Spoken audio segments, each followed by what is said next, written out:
దక్షిణ దేశం రామజంజి మాది కదా. దక్షిణ భాగం రామసంచి కోట. అవునాయన నిజమే ఉండొచ్చును. 3 కొండల గ్రహణ ముత్తమైన కోట. 3 కొండల మధ్య ముత్తమైన కోట. 4 కొండల గ్రహణ నయమైన కోట. నయమైన కోట. 7 కొండల గ్రహణ వెచ్చైన కోట కదా. వెచ్చైన కోట. రణమంటాది మాది రామజంజి కోట. ఎప్పుడు రమ్మ రమ్మ రమ్మ అంటుంది. రమ్మ కాదురా, రణమనగా యుద్ధము నాయన. రణమనా? అవును బాబు. రమ్మ రమ్మని ఎప్పటి నిజమం నేర్చుకొస్తాను అమ్మ. నువ్వు కదా ఉన్నాడే రంభా ఊర్వశి వెనక కదరా. అమ్మ రణమంటుంది రామ సంచి కోట. సరేనమ్మా. రామజంజి కోట వెళ్తున్నా. సో నా క్లాస్మేట్ వస్తా ఉంది. అయ్యో మాట ముస్లిం కెట్టు పట్టుకోండి. అవ్వా బాగుండవా? అడ్రస్ చెప్పింది ఆయమే నాకు అప్పుడే. నాయనా అమ్మా అయితే రామజంజి కోట వెళ్తున్నా. రామరాజులు ఎవరు తెలిసి ఉందా బాబు? కానీ నిమిత్తముగా ఈ పక్క రామసంచి కోట రామరాజులు అనగా ఎవరెవరమ్మా? వాళ్ళకి నేను తెలుసు. ఆలకించు. తెలుపమ్మా.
భూపతి రాజు భూదేవి తమ నాకు అత్త మామగారు కదా.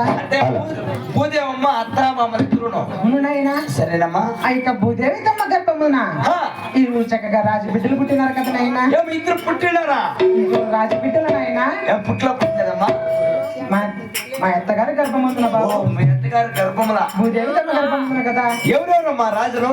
సూరసింగ్ రాజు, ధర్మసింగ్ రాజు. అయ్యప్ప ఇరువురు చక్కగా రాజు బిడ్డలు పుట్టినారు కదా. నల్లరాజు అప్ప. కావున మా ఒక పుట్టు మొట్టమొదటి తెలిసి ఉంది నాయన. ఇంకా ఏ రీతిగా ఉందమ్మా? అలాగనే తెలిసి ఆలోచించు నాయన. తెలుపు తల్లి.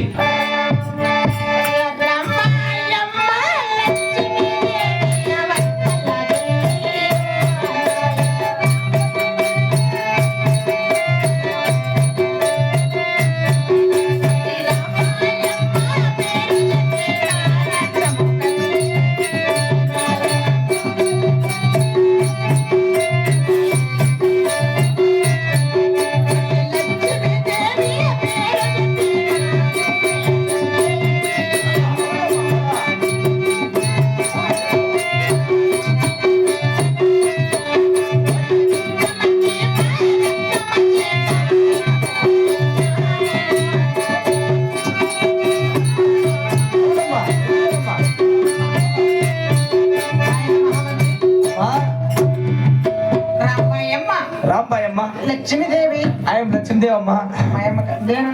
లక్ష్మీదేవి అంటే నువ్వు పెద్ద అమ్మాయి చిన్నయ్యమ్మ. కానీ మాత్రముగా ఒక్క దేవ సభకు వెళ్ళినాను కదా నాయన మంత్రి శేఖర. కానీ మాత్రముగా నీవు ఎవరు భార్యనమ్మా? నాయన మహామంత్రి. ఈ యొక్క సభామంత్రిలో నన్ను పిలిచిన ఎవరునైనా నువ్వు ఎవరు పెళ్ళామమ్మా? ఇప్పుడు నువ్వు రాంబాయమ్మ కదా. నువ్వు సూర్యసింగ్ అని పెళ్లి చేసుకోండి. లక్ష్మీదేవం ఎవరు పెళ్లి చేసుకోండి? సింగరాజు నాయన. వాళ్ళిద్దరిని పెళ్లి చేసుకోండి. మీరిద్దరేనా? అవునాయన. అర్జెంట్ గా నేను పిలిచింది ఎవరు అనుకుంటు? ఎవరురా? ఎవరు అనుకుంటు? ఎవరురా? చూడు అయిపోయానమ్మా. అయిపోయింది కనిపిస్తారా? ఓ నువ్వు కాదు కూర్చోడా. అయిపు కాదు మౌ. ఇంకెవరు నాయన? అయ్యప్పుడు అయ్యప్పుడు శబరిమలలో ఉంటారు. ఇక్కడ ఎందుకుంటారా? శబరిమలలో ఉండే అప్పుడు కాదమ్మా. ఇంకెవరు నాయన? అయ్యప్పుడు ఆడవాళ్ళు గాలి తగిలేట్లే అంతే అన్నక్క. కానీ ఇక్కడ నన్ను పిలిచింది ఎవరు బాబు? ఎవరు అనుకుంటే? ఎవర్రా? నెమ్మ నెమ్మ నెమ్మ నెమ్మ గండ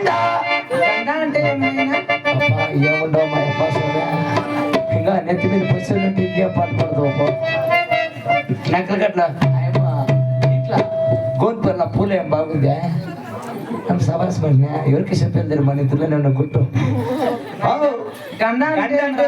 గంట అంటే తెలీదా ఏమో తెలియదు. ఓ, నిమ్మ నిమ్మ నిమ్మ నిమ్మ రీ రీ నిన్నగా ఏం బాగు బా జిప్పేసుకున్నా అంటే రీ అంటే తెలీదా తెలియదు నాయన. నీ మొగుడు మొగుడు అనగా ఏమిట్రా? నిమ్మ హస్బెండ్ హస్బెండ్ అనగా మీ ఇంటి ఆయన ఇంటి ఆయన అనగా నా పుట్టుకోసి ఆయన మంత్రిశేఖర కాదు గంట అంటే అసలు భార్య ఎంత జలకట్టమని ఆయన మొగుడు అంటే తెల్లే రీ అంటే తెల్లే హస్బెండ్ అంటే తెల్లే లక్ష్మీదేవమ్మా నీ మొగుడిని ఏమంటావు నువ్వు చెప్పమ్మా పర్వాలేదు తెలీదా ఉండవా గోడ ఎక్కిచ్చేస్తే లేకుంటే ఈ పాట పాడు సార్ ఈ పాట పాడి నా సౌత్ పే పెట్టుకుంటావు ఎప్పుడు